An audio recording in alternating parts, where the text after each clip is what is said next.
Who's going to do it? Who's going to do it? Who's going to be the one to break? Who's going to do it? Peter, I feel like it might be you. All right. I've got an anecdote for you.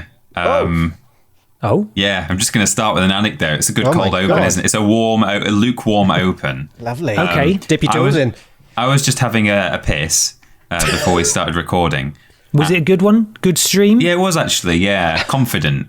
And as I put the toilet seat down, I noticed there was just a little bit of dust on the top of the toilet seat, and it reminded me of a time when we lived in Bristol, all of us. Yeah. I went to the doctor at one point because I had like abdominal pain, and they said, "Oh, it could maybe be some kind of like urinary tract infection or something." Or I don't know. Actually, they didn't actually say that, but they wanted a pee sample when I was there. I was like, okay. So they took that, and the doctor. I took it into the doctor, and he looked at it, and he had this really strong accent, and as I'd finished peeing.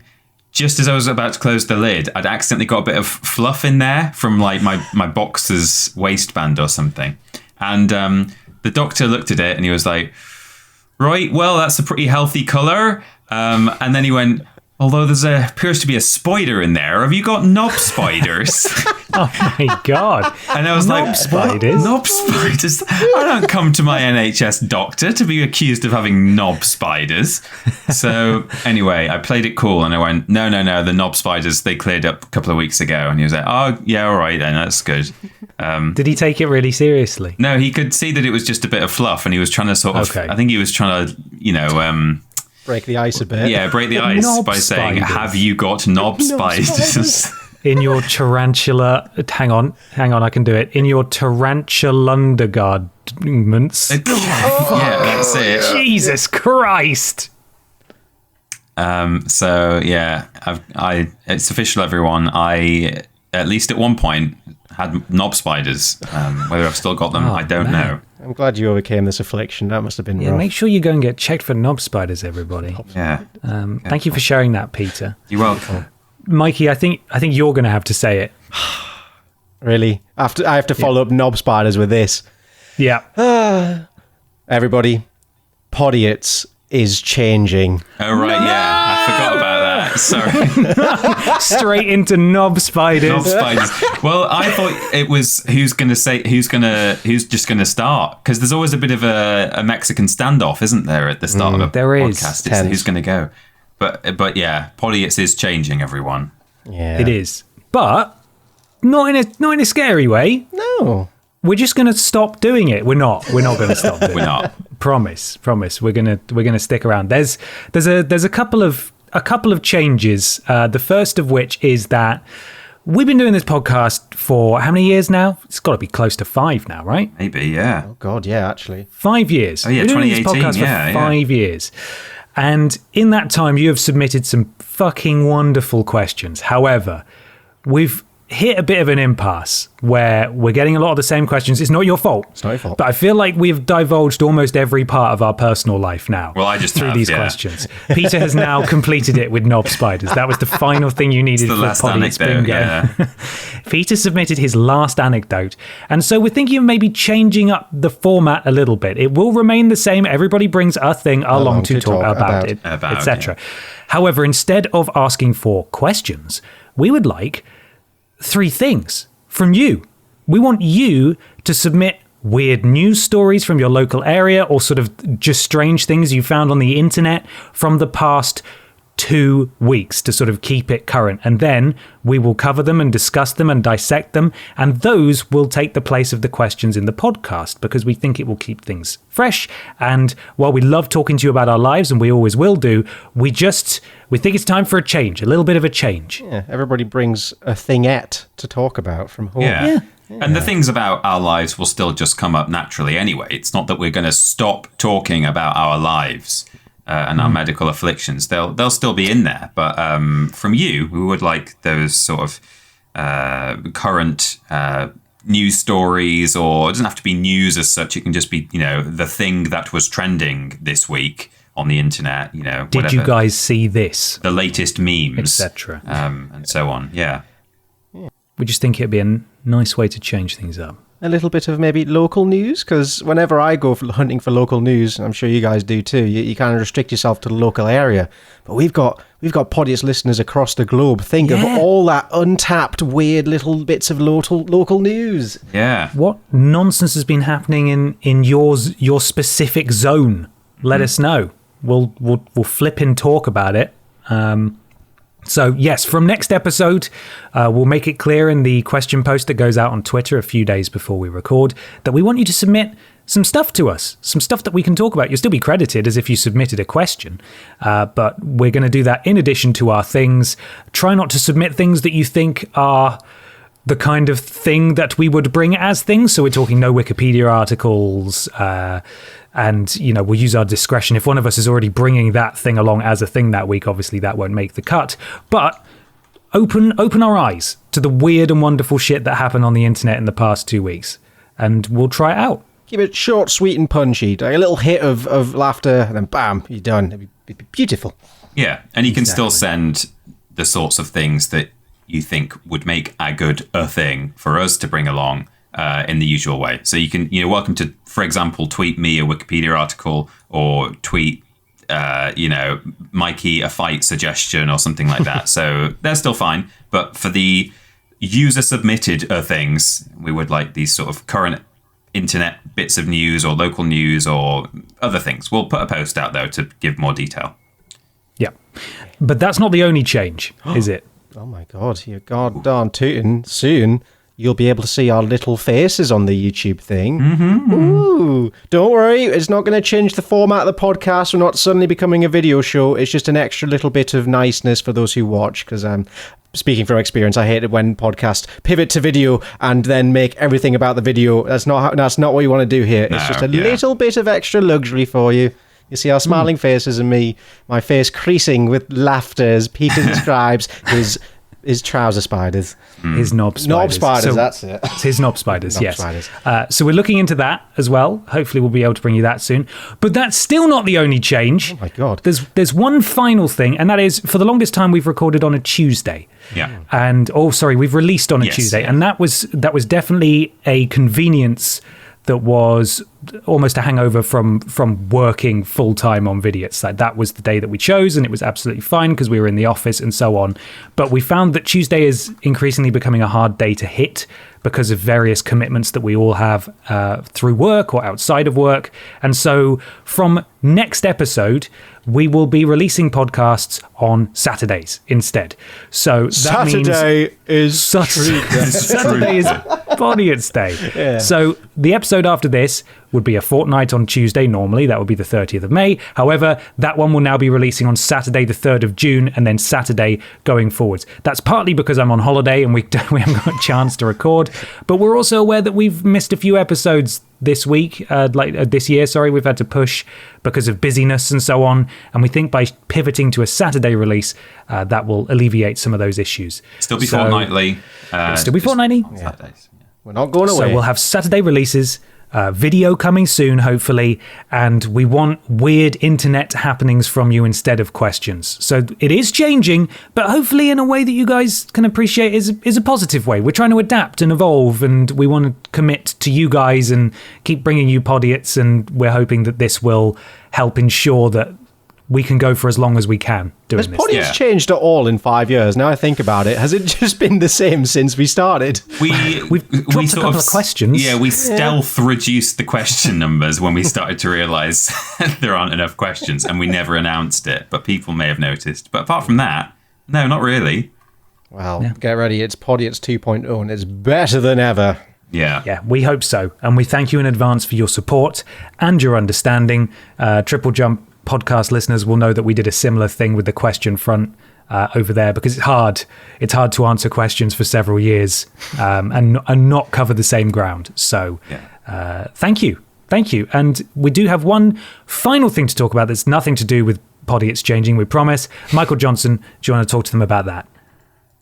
Oh, the Blobiots poster. Yes, knob spiders. Yeah, of course. I got knob spiders too. Yeah. So, as you may have seen, as you may have heard, we released a special art print not long ago, and this is probably going to be your final warning, if not already too late, because it is fast selling out. The people love it.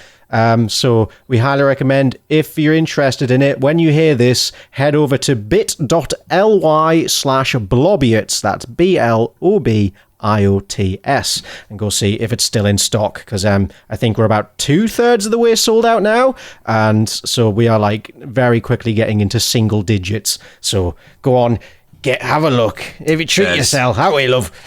There's every likelihood that we may add that design to our print to order t-shirts on the store, but that's, remains to be seen, but it's certainly a possibility. But if you want the print for your wall, they may already be gone, so head over there as soon as you can.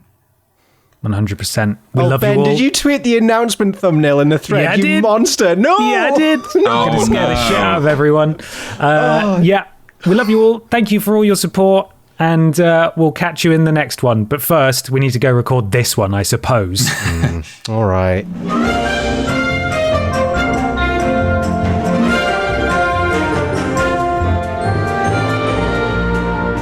Hello, everybody, and welcome to Podiots, the official Vidiots podcast. It's a conversational podcast where we take some questions from you at home and obey the law of the 3 Us, where everybody brings a thing along to talk about. I'm Ben. I'm Peter. And I'm Michael. Hello, gentlemen. Hello. You are lads. How's it going? It's going pretty good / well. How's it going with you? Yeah, doing all right. The sun's out for the first time in forever, and we're inside recording a podcast. Yeah. So. That's good, isn't it? How are you, Mikey? I'm doing good. My living room is currently like a little production line for shipping and handling. It's great fun. I'm having a whale of a time. I've always thought I kind of misread my destiny. It wasn't to do video. It was just to work in a factory and do the same task over and over again, because it's so therapeutic. It's great. Well, if this goes well... Yeah. Oh... Might have to do some more limited prints in the future, but I think you say this goes well, you might end up working at a factory. Podiots will be over, and we'll all have to go and get normal people jobs. Oh. Yeah, nothing wrong with normal people jobs. No, not at all. Backbone of society. Yeah, you might have to do it, Michael. So I actually genuinely have no qualms about that. Be a lot less stress in my life. Anyway, if you want to support Michael Johnson and his dream to become a factory worker, don't go to podiots.com and don't donate £3 or more to get a shout out at the beginning and the end of the podcast, and don't join Pod Squad. However, if you're some sort of sicko and you want to prevent Michael Johnson from his destiny, you should go and do all of that, because we're going to shout those people out right now. The first people to keep me in my cage of despair are Alexa, R.I.P. Longboy, duck pancakes. Oh no. Oh no.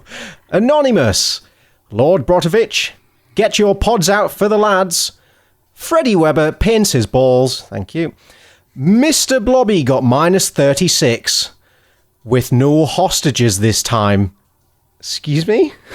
What's -36? Can we decipher that? With no hostages this time. Is that a reference to some sort of heinous crime that we're right, we have to Google that afterwards. Not. It could be a reference to, like, just some line from a movie, like, I played gun game yesterday and I got -36 with no hostages this time.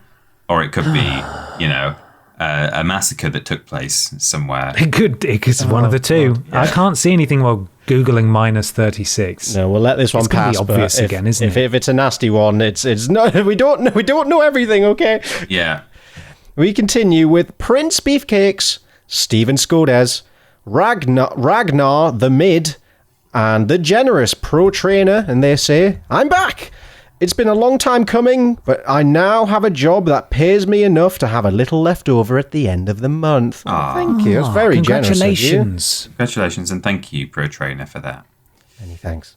We've also got Knees Weak, Palms Are Sweaty, Got Shit in My Pants Already, Major Regretty, Anonymous, Existential Crisis, Mr. Macca, the exceedingly generous One Val from Shira, who says, "Long overdue donation. I think I just think you're neat. XOXO. Well, we think you're neat too. Yeah, thank you. Thank you so much. We've also got Katiekin Solo, Finn Tristram, Mike Roch, and Mr. Blobby's Big Nobby. Great. Finally, we have Spammy Champion of the World, Creamy Mukake, Confucius Dude, Zen Potter. We love TP. He is so sweet. Rumor is he's got big feet. The 2 back-to-back donations. Anonymous, another Anonymous. Sorry about Bean Sty. I think that was the follow-up from last. That we really stumbled over. Salmon Miller, and that's okay. It says all one word. R2D's nuts, R2D poo, and you know your Ludo well. Thank you, Pod Squad. Thank you so much. £3 or more. Podiots.com to join Pod Squad and get a shout out at the beginning and the end of the show. Which was your favourite, guys, out of those? Just got better and better. I liked Creamy Mukaki. I thought they had us in the first half, but then you know your Ludo well. It's good. Very good. Very good. That one's lost on me. Could someone please explain it? I see you know your judo well. Oh, very good. Okay, there we go. Thank you. Penis, people. Get your hands off my penis. Succulent Chinese meal. I watched that the other night. It is an eternal source of joy, isn't it? Yeah. Very good. I have a little beer cozy that's from his official store. Oh yeah. It's like judo, like whatever his name is, Australian Judo Academy, and it says, "I see you know your judo well. Get your hands off my penis." On it, it's great. It's my least useful possession. I never use it, but I got it. I think my friend bought it for me, actually, possibly. Mikey, what's your favourite? I'm going to go for the first half of one of the 2-part donations. We love TP. He is so sweet. It's one of my favourites too. Let's see. Mike Roch, classic. Yeah. Classic. Mr. Blobby, Big Nobby, great. R.I.P. Longboy, duck pancakes, very relevant. Yeah.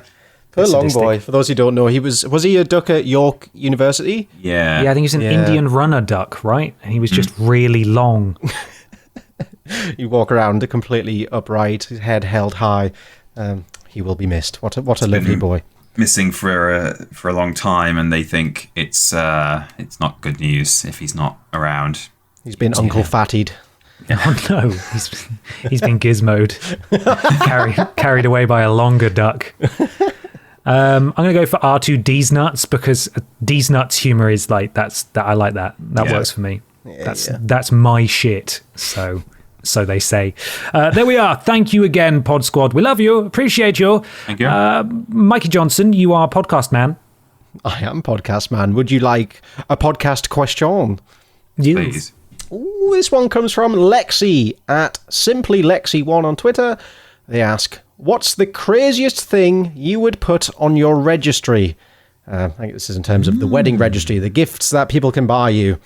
Peter, you've got experience in this matter. Did you put anything particularly bonkers on yours, or did you keep it quite civil? Or was there something you really wanted to put on, but you decided you couldn't get away with? Yeah, well, I mean, ours were all very sensible. We were moving into our first house not so long after the wedding, so we just asked for all the things that we didn't have, or things that needed replacing, because like we had just this random selection of plates that the two of us had since we were students that were kind of odds and ends from our parents, and then mixed together these two random piles of plates. So we replaced those, and it was all very practical stuff. Booth got us an iron, which we use all the time to do our ironing, and obviously I think of Sophie every time. Yep. And so nothing that exciting. Probably the wildest, most out there thing we got are 4 very delicate, you're scared to touch them because they might break, cocktail glasses. They're sort of like, I don't know, like the really, really posh kind of 1920s champagne glasses style, like the ones that instead of being a really long flute, they're a really flat bowl, if you see what I mean. Yeah. Right. Yeah. So those, something that you would probably have like a, I don't know, martini out of, or a I don't know. Very fancy. Nothing wild. Is what would be your wild thing? Yeah, if you could do it again and do it right, Yeah, what do would it you properly. What would not you get what would boring you do? tales and If it was just my wedding and not Amy's, if I was marrying myself, I would, I don't know, get maybe some sort of, oh man, I don't know. Have you guys thought of one while I was rambling about glasses and... I've got two things that I know I want but would never buy for myself. One's a PS5. Yeah. I've never bought a current gen console pretty much the last 10 years, and I've got no interest in doing it. But if someone wants to buy it for me, that'd be great. It feels, I mean, the wedding is kind of the one time you get to. It's all about me. So buy me the PS5. So yeah, give me it if I had no shame. Also, I would very much like tickets to like a skydiving experience day.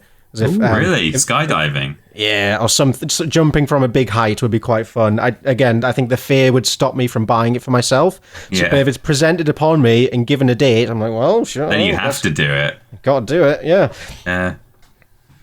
I like the idea of the PS5. Like, I keep saying to myself, and I've been saying for about 2 years, or probably longer really, in the back of my mind, that I would like an N64 and a bunch of games for it. And I'm totally up for doing it, and they're not that expensive. I mean, the games can be expensive, but the consoles are like, I think, 60 quid from CEX generally, or they were until cost of living crisis. And but I just can't sort of justify it. I'm like, 60 quid I could spend on something else that's not an N64, and so I just don't do it ever. And it would be just, something that I can ask someone else to buy for me. Yeah, that's a good shout. I bought an N64 a couple of years back, and I used it to put a sausage in it for the Super Meat Oh, yeah, Face you video. did. Yeah. I remember that. Oh, dear. It's amazing. Sausage technology is incredible, isn't it? Incredible. Boot it How up about you, that. Ben? I think I love things, but I feel like I'd prefer experiences over things. So I think you're sort of on the money, Mikey, with not the PS5 necessarily, but the skydiving experience or whatever. My cousin and his wife asked for donations for their honeymoon, and then just went on like an amazing honeymoon, and that sounds nice. I could go for that, Yeah. Maybe It's pretty something common like now for people to holiday. do that, because quite often as well now when people are getting married, they already live together and actually have all the stuff that they want. I mean, me and Amy did live together, but we wanted to replace some things. But yeah, traditionally a wedding registry is like the couple are finally moving into a house together and they need to buy all the crap. But nowadays it's not really the case. So a lot of people are doing money for honeymoon, please. Yes, money Fair moon. enough. I respect it. Nice. Yeah. Thank you, boys. I think. You're welcome. Who would like to do their thing first? I'd love to do my thing first. Please. Go on. Go on. So there is a weird Wikipedia article called "A List of Animals Awarded Human Credentials." Good. I like it. It's good, and I have brought a couple of examples from it, because actually is all a bit samey, because there is a reason why animals have been awarded credentials. So I've just got a couple of them from that page, but then there were some related articles that are also kind of very similar. So this is a whole list of animals who are doing people things. We're going to learn all about them now. So the opening to the list article says, this list of animals awarded human credentials includes non-human animals who have been submitted as applicants to suspected diploma mills and have been awarded a diploma. And that is, those places where you pay money and you get given basically a fake diploma, and people then just try and apply for jobs with it and stuff. Oh, okay. So it's, like a fraudulent thing, a false made up university or college getting people to just send them money, and then they'll give you some fake documentation, essentially. Oh God, that's something we should do. we really should do that. We should, actually. You want another limited item? How about a diploma of your choice? And we'll ship it out and you can graduate from Vidiots University. Yes.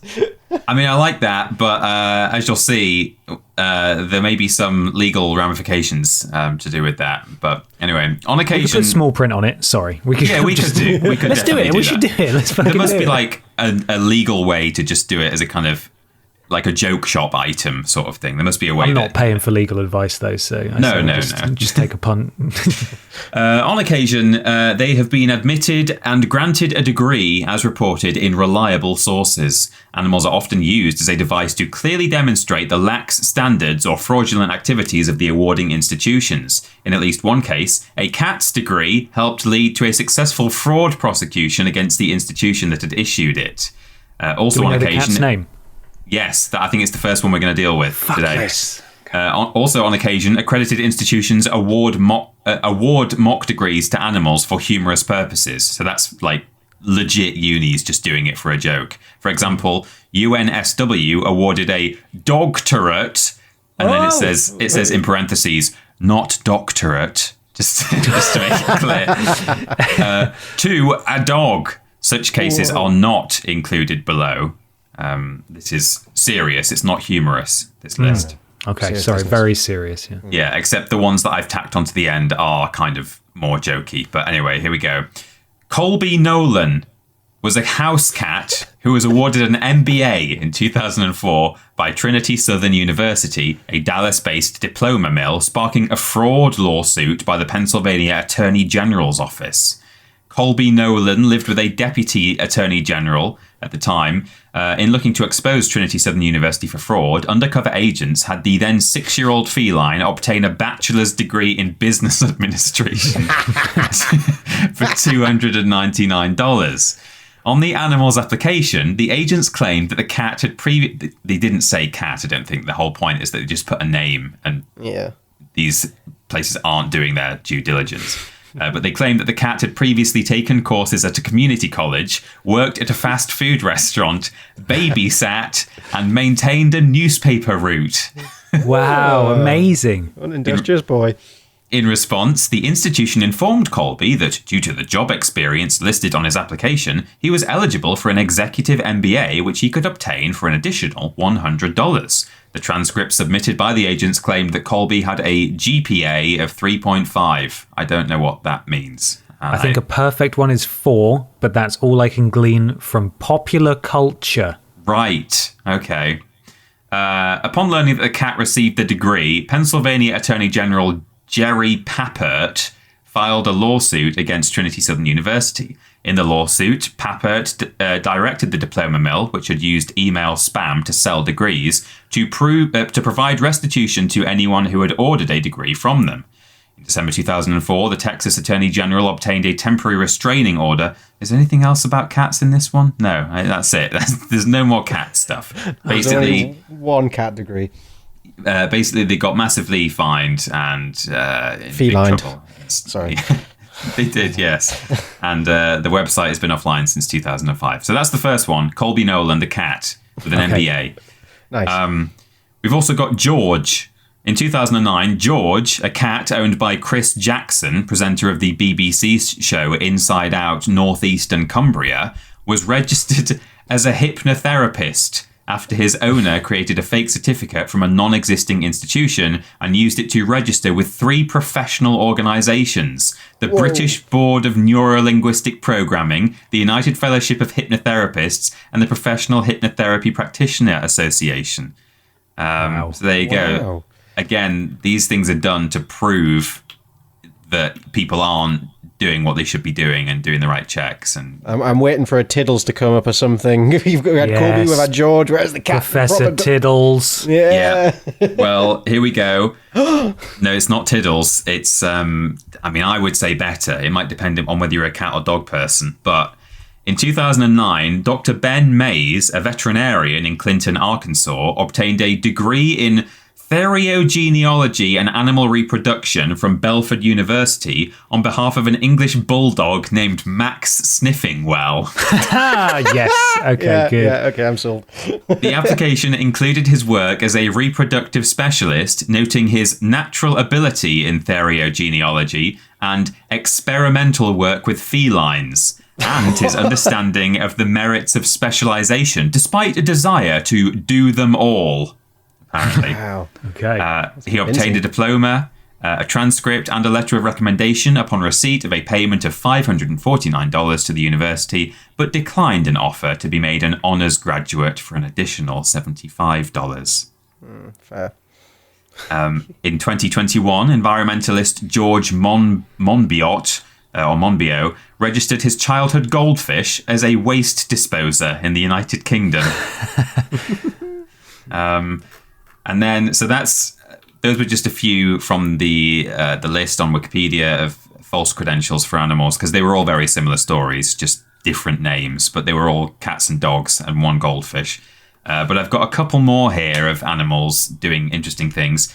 FDC Willard was the pen name of a Siamese cat named Chester, who internationally published under this name on physics in scientific journals. His most famous work is on low-temperature physics as a co-author in 1975. At one later occasion, he published as the sole author.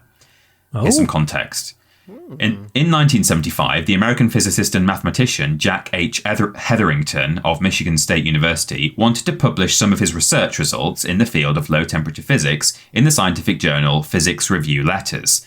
A colleague to whom he had given his paper for review pointed out that Hetherington had used the first-person plural in his text, and that the journal would reject this form on submission, given that he was a sole author. So for some reason, he'd accidentally put "we did this, we did that" in his article. I guess because he had I remember like hearing assistants. about this, I think. Right, yeah. I guess because he probably had like lab assistants and stuff, but technically he was the only author of the article.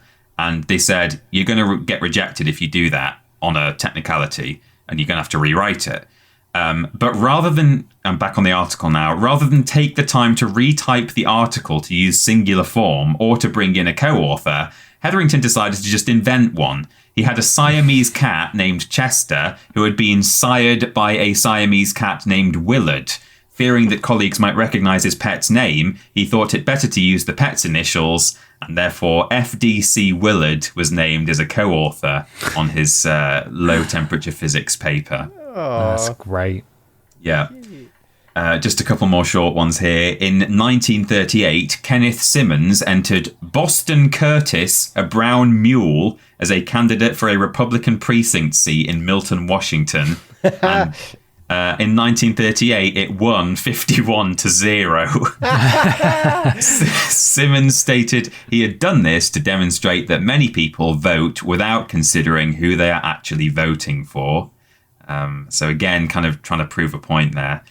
And lastly, in a similar vein, we've got Lajitas, Texas, held an election that included candidates Tommy Steele, who was the incumbent human mayor, as well as a trading post wooden Indian, a dog named Buster, and a goat named Clay Henry. The goat won by a landslide, and goats have been mayors ever since. Wow, imagine being the last human down and losing to a goat. And then they make goats the mayors going on from that point. Yeah, mayors. Oh, sorry, no, very sorry. good. That felt bad coming out. So there you go. They can do it too with Can Do. I Wow. want to see all the little graduation photos of the animals from the Yes, Yeah. awesome shaking hands with a human. Paw, come on, paw. Dreamies, come on, Paul. Oh, that's fantastic. Thank you very much. Who Thank knew you, animals Peter. could be so Welcome. educated? Yeah, talented. Would you boys like another question? Yes, please. Ooh, which one am I going to go for? I'm going to go for the one from Jared at LikeAGlove90 on Twitter. They ask, someone has wronged you. Yes, you. Why? How rude.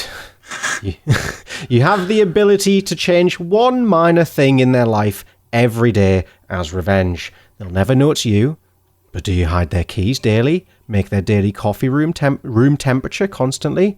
What's your petty revenge? Hugs and keys.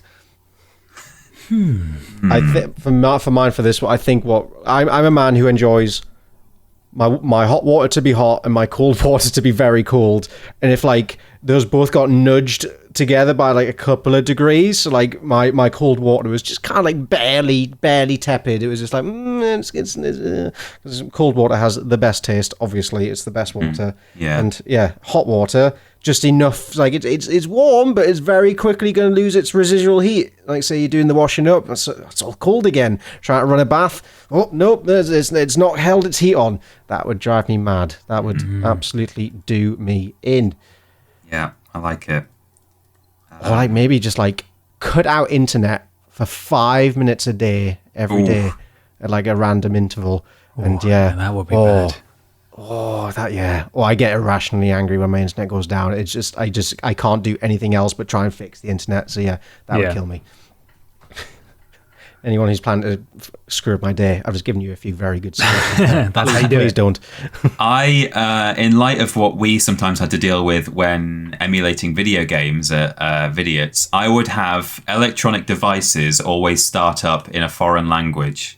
And, you know, they can easily navigate to the settings and switch it over. But, you know, their TV has... I mean, I guess with TV it doesn't matter so much because it's not often you're navigating through menus, but... you know, video games, every time they boot up a game, it's like, it's in German by default. It would just be God of War. Yeah, it would just be a bit annoying. Because generally as well, you're going to be able to change it on, if not on the first screen, then, you know, in the options menu as soon as it is, you know, gives you control. So it would only be a minor thing. But yeah, maybe their phone as well. It's not often you turn your phone off, but on the odd occasion where it completely powers down or you have to restart, it's in German when you boot it up. Oh, no. No. What are you going to do? Huh? Learn German. That would That's be the only easier. solution. That's the only solution. Yeah. Not I think if someone wronged me, the best revenge would be a life well lived. Ooh.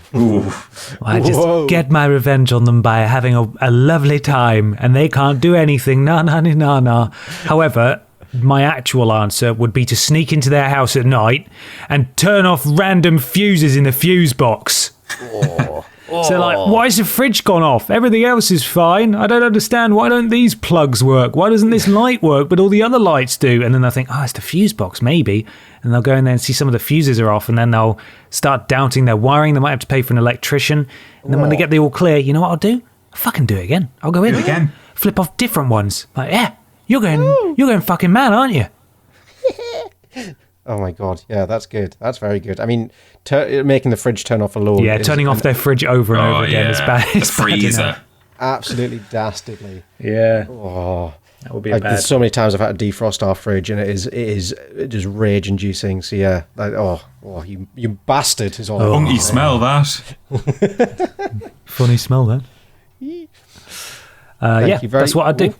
Nice. Thank you very much, boys. Well, there you go. There's some plans for anyone who's looking to get revenge. Would you boys like to hear my thing? I would love to. Sure.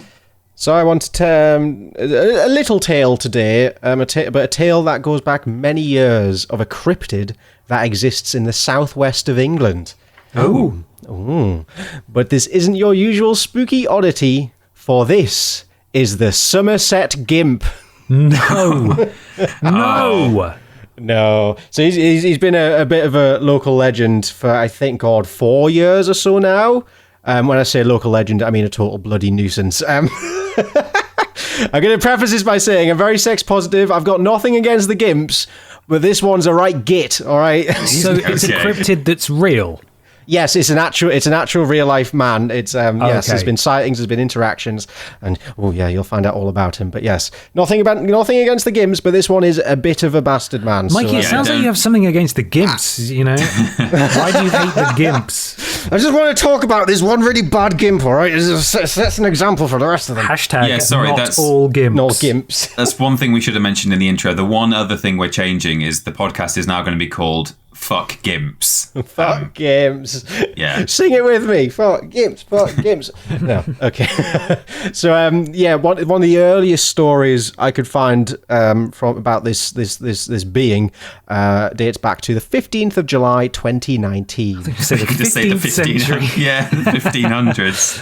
Yeah. No, he's a relatively recent oddity. This is so. I think some events had happened in the lead up to this, but this is kind of like when the news kind of broke beyond, I guess, neighborhood chatter. The headline reads, "Second man arrested after quote-unquote grunting gimp disturbs residents in Claverham." So I think they've been a little bit like this man had been around the area, and so the police started making arrests trying to catch the dastardly devil. Right. The article reads, "Villagers in Claverham, near Bristol Airport, have been left distressed by a person in a gimp suit who has reportedly been jumping out in front of strangers while touching his groin." Naughty. Don't do that. "Somebody in black latex was allegedly seen, quote, grunting and breathing heavily. A man in his 20s has been arrested on suspicion of indecency offences after a reported incident on Thursday, July 11th. A police spokesman said, "Since November last year, we've received 14 reports of a man approaching people while wearing a disguise, one of which was a black bodysuit. In some of the incidents, the offender is said to have performed indecent acts. Inquiries to the incidents are ongoing." So yes, this is a slightly terrifying prospect. I'm going to send you an image that one of the people who came across the gimp was greeted with. Wow. Yeah, see, I saw that image this week on like No Context Christ. Britain or something. So I thought this might be that guy. Yes, So it's it's a that head to toe guy. rubber bodysuit. Absolutely horrifying. But so yeah, this happened, and that was kind of like the world's first proper exposure to the Somerset gimp. But the story continues. He kind of went quiet for a while after that. I think he went into hiding. But on the 10th of February 2020, he resurfaced. So unfortunately, both the men that the police arrested previously were not the gimp in question. Per them, that interrogation must have been a whirlwind. This next article, the headline is, "Gimp man still on the loose despite police helicopter searches and 2 arrests." This is from a not so good newspaper, so the language is it's humorous, but wow, holy shit! "A rubber-clad pervert is still on the loose." Almost a year after he was first sighted in a sleepy Somerset village. Dubbed Gimp Man by fearful villagers, the latex loon, they say, has leapt out on locals several times. Oh, the alliteration on that. Beautiful. Beautiful, innit? Yeah. On almost every occasion, he has escaped before anyone could stop him or even ask why he's terrorising the village. Oh, God. Excuse me, pervert. Why are you doing this? Why are you like this? Like the worst version of Spring-Heeled Jack, isn't it? He doesn't like leap out and breathe fire. He just Spring-heeled jacks it, am I right? touches. Yeah, exactly. Oh, dear. Abby Conroy, 23, says she was confronted by the man wearing fetish gear who she said was grunting and breathing heavily. When she reported the incident to the police, the officer referred to the suspect as Gimp Man, clearly a known entity. The policeman said, "It's been an ongoing issue for the last 4 years. Okay, this is the terrifying bit. He'd let himself into people's gardens and had been seen humping their grass or breathing on their windowsills. Strange things like that." Oh, no. Is an absolute wrongin'. I'm going to send another image of him. Can these go on the thread? I'm not sure. They're not overt, but it's Oh my God. That really is a cryptid, isn't it? That's like from a horror movie. The first one I think is okay. The second one's a bit scary, actually. So for those, for those who don't have access to the images in front of them, I'll describe it. It's a man laying on some grass surrounded by leaves in what looks like quite a wet gimp suit with a few leaves attached to him. And the flash is on, he's looking straight at the camera. It's just all blurry and sort of arching his back in the dark. I think either one of those separate, like if you just posted that one without the context of this is a creepy pervy man in a gimp suit who's like terrorizing people, it just looks like what is that strange image? But yeah, it could be like an SCP article or something. but with the previous image of just the man in the gimp suit standing by the car, it makes the second one way worse somehow. Oh God, yeah, it's horrifying. I'll post the first one, and then people can try and find the second one if they really want to go down that rabbit hole. Yeah, he's probably halfway down a rabbit hole right now. I suspect. Hey, he's looking for. Nice. Oh. So things went quiet again, but on the 19th of November 2022, he made himself known once more. But this time, the larger GIMP community had something to say on the matter. So this is a headline of another article. Gimp man of Essex says Somerset gimp gives the whole gimp community a bad reputation. So now the good gimps are coming out to fight the evil ones. It's Infinity Is he a War. bimp? I don't know what does gimp stand for something. If they're good imps and he's a bad imp, he's a bimp. A bimp. Yeah, a bimp. I'll look up the etymology of gimp for you, Ben. Thank you, Peter. Thank you. Yeah, I should have Googled that myself. I got no idea what it means. A Colchester man who goes by the name of the Gimp Man of Essex has criticised his Somerset doppelganger for giving the whole Gimp community a bad reputation. The social media personality is well known in the local area, where he's seen doing his weekly shop in Tesco, clad head to toe in black latex. See, that's the kind of gimp you want. That's a good gimp. Yeah. The Gimp Man of Essex, who regularly hosts charity events with the goal of using fetish for good, is currently posting on his TikTok a Just Giving website where people may donate to the mental health organisation Mind. However, he is not the only Gimp Man to have recently surfaced in the UK. He goes on a little bit about the Somerset one. And then Essex Gimp says, "This guy has undone everything the Gimp community is trying to do. It gives us all a bad rep." What is the Gimp community trying to do? That's a very just be gimping, right? Yeah, just be gimping. Yeah, just like gimps be gimps. Always be gimping. Wiktionary says that the word is attested in US slang since the 1920s. They don't really know exactly where it's from, but it might be influenced by the word limp, and it is kind of something to do with people who, have a limping gait or a sort of a disability. Don't know how it. I guess maybe because sometimes because it's like linked with bondage. Maybe it's like the idea that you might have shackles on and stuff, and it would affect the way that you walk or something. Okay. Yeah. Maybe you just look at them, you think that's a gimp. It just flourished from there. The word just manifests. Yeah, it might not be anything to do with it at all, but yeah, it says. Sorry to anyone who's listening with young ones. You've got a fun conversation. Hang on, why are you listening to? We swear on this thing. Yeah, and anything could happen in Pod Squad. So exactly, yeah. Clear the room as soon as you start. And the latest update from the story is unmasked. Man accused of being Somerset Gimp appears in court. Oh my goodness. He's been caught. You'd be glad to know that he's getting sent to the naughty cells soon. So you'll be glad to know if you happen to be near Bristol Airport, you can sleep safe and sound knowing there's not a gimp humping your grass. You think when he was taken to court, he insisted that they put handcuffs on him just because he wanted. No. Oh no! Oh dear! In the article, it said that he lives in a £1.1 million house. So the dude's doing well for himself. Wow. Yeah, maybe he just needs some assistance, like some actual help. Possibly, yeah. It could be that something's just not right there. Bless him. Yeah, but yeah, that's the gimp. That's the Somerset Gimp. He's been a local nuisance for a little while, and he's finally been locked up and put in the slammer. Wow, he's scary looking. Very scary looking. I want to scroll away from those images now, please. Yeah, can we just put some puppies in there or something? I don't want to look at this anymore. Yeah, let me just. I'm going to give you some good puppies. I'm going to give you the same puppy 5 times. Oh yeah, how's that sound? Yeah, boop boop. There you go. Goodness. Hang on, I'm waiting for the dogs to come in. There he is. Oh, there they are. Wow, look at that. That didn't really work because they're all in a row. It's worked enough for me. Yeah, I don't have to look at it anymore. Thank you, Michael. That was enlightening and also scary. Yeah, yes, very much indeed. Would you boys like a question? Yes, please. Yes, please. This one comes from Alexa Simpson at AA Simpson on Twitter.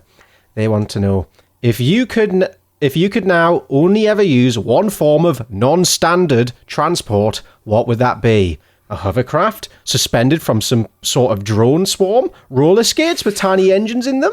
Thanks, boys. Keys. I've always been in awe of the people who constantly go around on not just electric scooters, but those electric skateboards. Like, they look so convenient, but also so unsafe. Yeah. One pebble and you're gone. Yeah. I already fell off an electric scooter enough to not want one. Oh dear. I've always been obsessed with. I think it's very much a Jackass thing, but sitting inside of a big tire and being rolled down a hill in it. Okay, it's slightly inconvenient for going uphill, but on the way down, my God, I'm going to get there in lightning speed. Always wanted to try it, so why not make it my permanent method of commute and transportation? Yeah. I would like a very, very tiny, almost kart racer-esque hovercraft. Just the smallest one where like my elbows are in by my ribs and my hands are up almost sort of under my chin, holding on two little levers. And, I've just got this big fan thing behind me to propel me. And I'm sitting on, like the Diddy Kong Racing hovercraft is what I want. Just a little tiny, like, and that's how I make my way through the world. Nice. I like it. Sounds nice. good. Rapid fire. Good. I think we all knew what we wanted deep down inside. So yeah. I'd like to affix a seat though and a steering wheel to an electric skateboard. That's what I think that's what I want. A seat and a steering wheel. Yeah. How'd you? Oh, right. So they're pretty powerful. So I just sit on it. Just sit on it. Yeah. Fair enough. Then, why not? And then steer. I think that would be. I feel safer that way. Your motorized plank. Yeah. Yeah. Exactly. Big fan. Ben, would you like to do your thing? I would love to. I've taken a stroll into Weirdcopedia this week. I've kicked down the door. I wasn't even polite. I didn't even ask. I just went in. All right. I turned off his freezer, and now I'm here to talk to you about extreme ironing. Oh. Yeah. Extreme ironing, also called EI, is an extreme sport in which people take ironing boards to remote locations and iron items of clothing.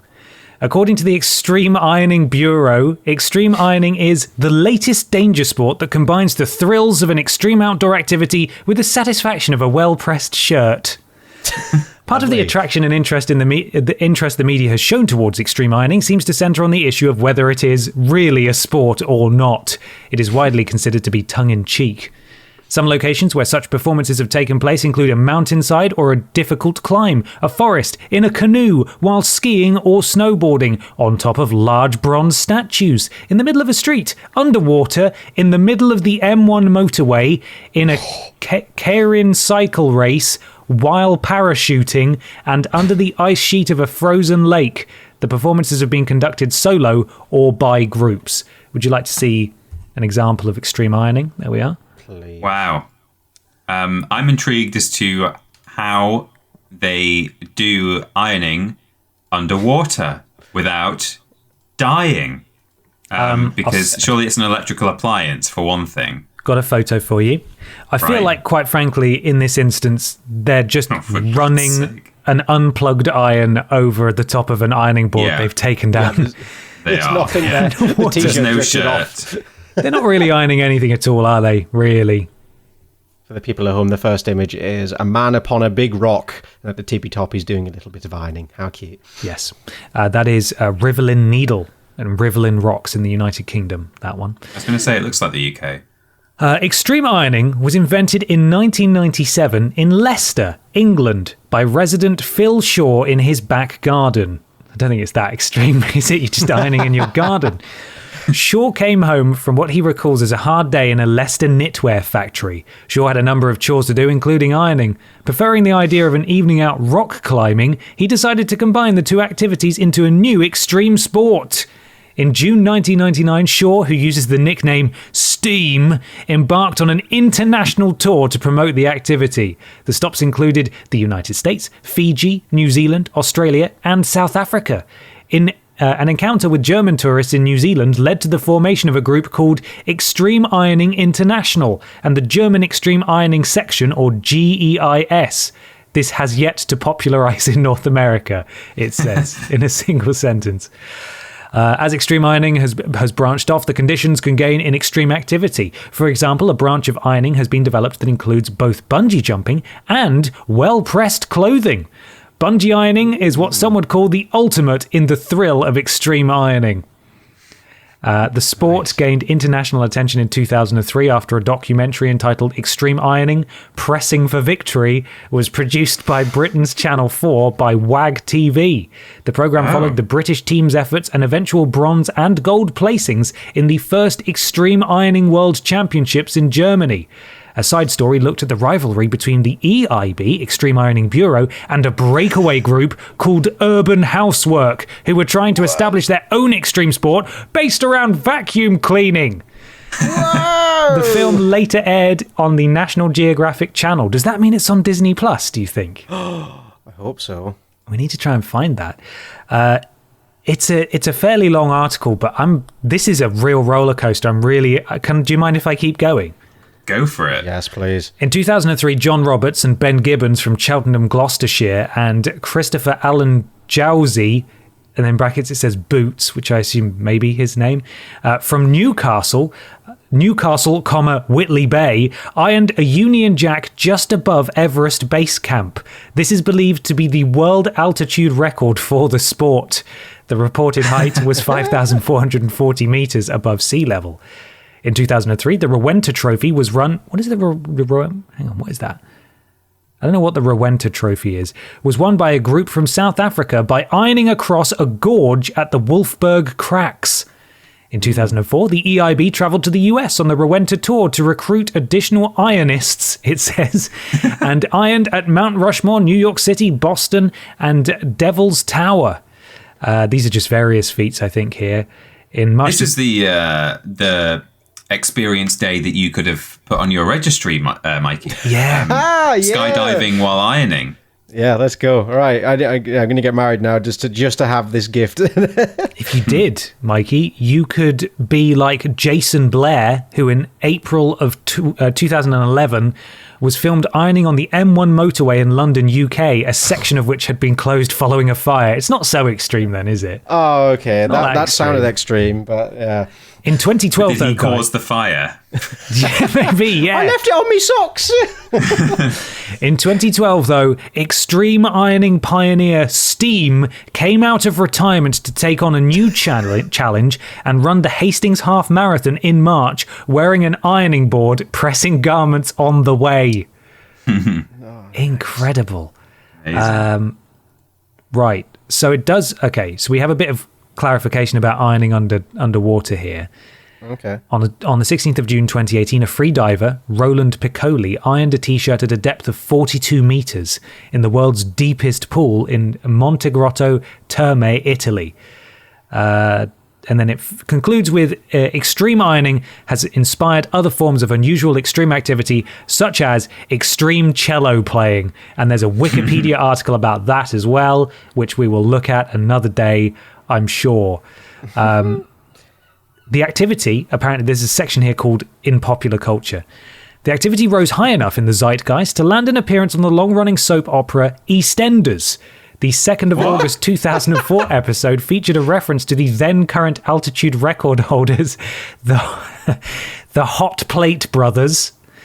As the party-loving Kat and Zoe Slater are preparing to go out, they are invited to the launch party at Angie's Den, where celebrities, including the brothers, are supposed to appear. So there you go. They were in EastEnders, and it's also mentioned in the Netflix show Dino Girl Gauco Season 1, Episode 6. So you can look that up if you want. See also First Extreme Ironing World Championships, underwater basket weaving, and wok racing. Wok race? What does that entail? I can't tell you, Mikey. We're going to have to look at wok racing another time, I think. Oh. So there we are, the exciting world of extreme ironing. Something that I feel like there's a governing body, so we might have to submit paperwork, but surely we could get in on that, right? We could do an extreme iron somewhere, yeah. Considering some of these are pretty tame, I think we could do it. Could we do it in the middle of the motorway when it's not been closed for a fire? Yes, we'd be arrested, but yes, we could. Yeah. We could for sure. Go down. And that's my thing. Absolutely Fantastic. delightful. Bodacious, radical, dude. Yeah, I think so. I think it's pretty bodacious. Well, there we are. Those are all the questions and all the things this week. A reminder that the next episode will be slightly delayed. It'll be on a Saturday of the week that it should be going out on the Tuesday, and will be Saturday thereafter. We're looking into doing a video version of the podcast for YouTube, so it's not just a static image for an hour and a half every fortnight. And also, we now ask that you send us strange and interesting things you've seen online in the past 2 weeks when we put out the post requesting for you to be involved instead of questions. We're going to try something slightly new, but we'll explain that in the post when we get there. Mikey, I believe there's some kind of shop and some sort of special item that's available, maybe. You're goddamn right. If you go to vidiotsofficial.com, on the homepage you'll see a big old image advertising our limited edition print. If you click that, you'll be taken to the special little store for that, where you can pick it up. It's delightful. It's very pretty. The colours are vibrant and bold. It would make any house a home. Yes. But if you're not in the mood for prints, you can go back to vidiotsofficial.com and click on shop, where you will be greeted by a host of fabric and other materials of goodies like t-shirts, mug, stickers, hat, and hoodie, if you please. So if you're feeling fancy and free, you can go over to vidiotsofficial.com and get yourself some lovely bits and bobs. Thank you. Thank you very much. YouTube, Twitter, Facebook, all.com/Vidiots Official. Discord is vidiotsofficial.com/Discord. Thank you to Tommy and Fleckers who are modding us over there. Go say hello to fellow Podiots listeners if you fancy it. Please, go do it. Twitch.tv/Vidiots Official. We stream there sometimes. No plans currently to do any streams, but I'm sure we'll do a big old joint stream at some point this year. That'll happen. Podiots.com, of course. Donate £3 or more to get a shout out at the beginning and the end of the show. Join Pod Squad, support us in the process. Mikey, can you kick us off again, please? Alexa, R.I.P. Longboy. Duck pancakes. Anonymous. Lord Brotovich. Get your pods out for the lads. Freddie Webber paints his balls. Mr. Blobby got -36. With no hostages this time. Prince Beefcakes, Stephen Scodes, Ragnar the Mid, gotta do your name justice, and the generous pro trainer. Thank you very much. We have also got Knees Weak, Palms Are Sweaty, Got Shit in My Pants Already, Major Regretty, Anonymous, Existential Crisis, Mr. Macca, the very generous One Val from Shira, thank you very much, Katiekin Solo, Finn Tristram, Mike Crotch, and Mr. Blobby's Big Nobby. And finally we have Spammy Champion of the World, Creamy Mukaki, Confucius Dude Zen Potter. We love TP, he is so sweet. Rumour is he's got big feet. Anonymous, Sorry Bout Bean Sty, Salmon Miller, and that's okay. R2D's Nuts, R2D Poo, and you know your Ludo well. Thank you, Pod Squad. Again, podiots.com. £3 or more to get a shout out at the beginning and the end of the next show. I wonder if it was the intention of Alexa, the first one, so that people who are listening outside, their Alexas at home, then just get a stream of nonsense names. Oh, no, yeah. I didn't even clock that. I'm sorry, everybody. I hope that's what it is. I genuinely do. Peter, what's out on Vidiots this week, 5 years ago? Well, 5 years ago this week, we start with Worst Games Ever game selection for the 3rd of May, Worst Games Ever Beverly Hills Cop, Skyrim Zoo Chapter 10, The Irresponsible Zoo Owner, Sunday Fun Day for Def Jam Icon, Memory Cards, May the 7th, it's GTA Vice City, Gran Turismo, and Headhunter.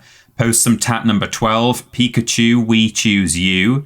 We're coming back to Newcastle -Glitch 2018.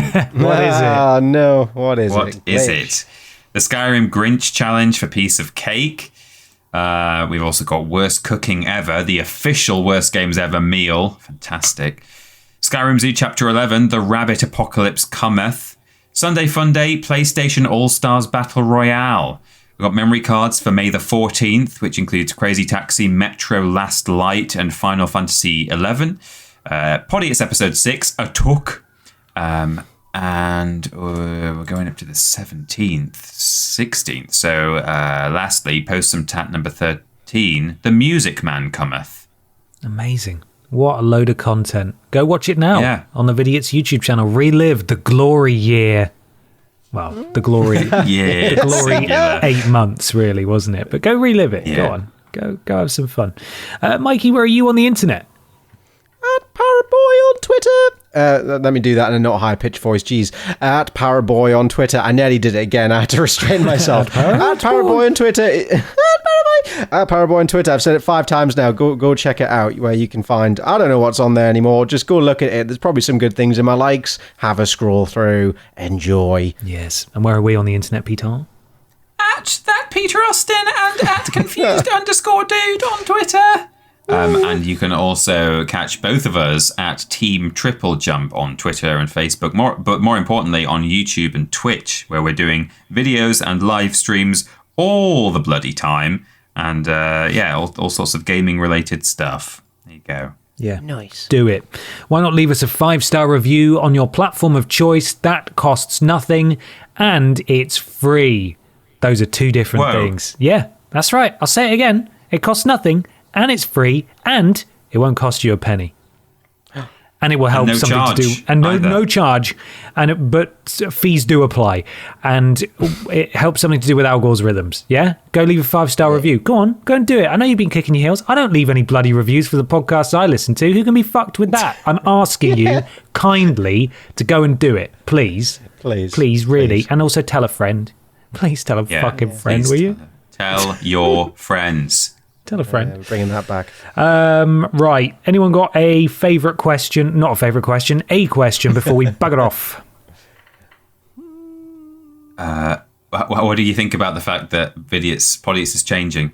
Yeah, actually, that's quite a good one. Feeling positive? Yeah. It's all positive. I want to just make this clear. It's all positive changes made for positive reasons. It's not because we're worried and we think it's not going well. It's because it's going great and we want to continue keeping it fresh and alive. And the best way to do that is to keep it interesting. So we're avoiding the negativity by doing good stuff. We're not cutting back. We're committed to Podiots and we want it to last and thrive. And we think these changes will help. So let us know what you think. Wonderful. All right, fellas. I'll catch you in the next one. You guys look after yourselves. Goodbye. Bye. Bye-bye.